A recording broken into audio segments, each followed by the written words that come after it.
1, action. This is New Hampshire at Night. This is Rafe Lopez with the guests on today's show, Mr. Maxwell and Mark Chemsley from Whiston, New Hampshire, with their shocking story of how they got lost in the woods. So, Mr. Maxwell, what exactly happened out there in the woods? Well, you can call me Bill for starters. And to answer your question, I'd assume that Mark was a bad kid because he came from a rich family. On our week in the woods trip, I took every chance I got to get him in trouble.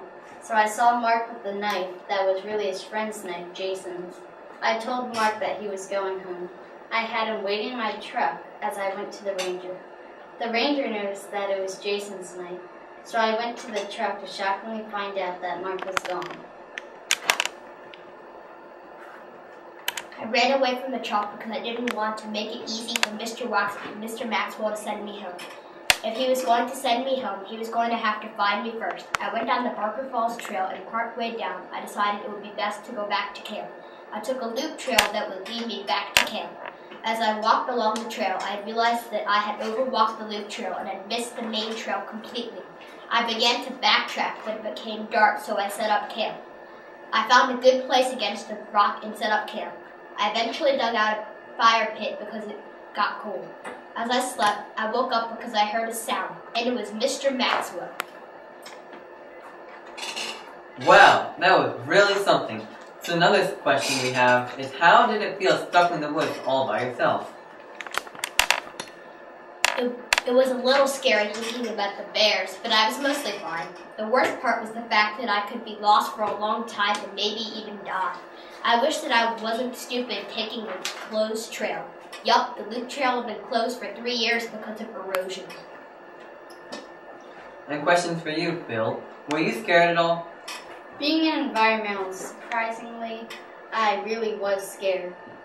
As I would call Mark's name, I never got a response. I was being stupid, not watching where I was going, and suddenly, I tripped over a rock and rolled down the hill. Then a huge rock found my ankle, which was very scary.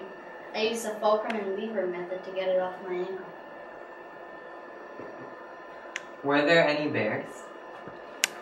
No, but I was very prepared for one. I was always on the lookout for them too. When I went to sleep, I slept with a 5-foot stick to hit the bear with.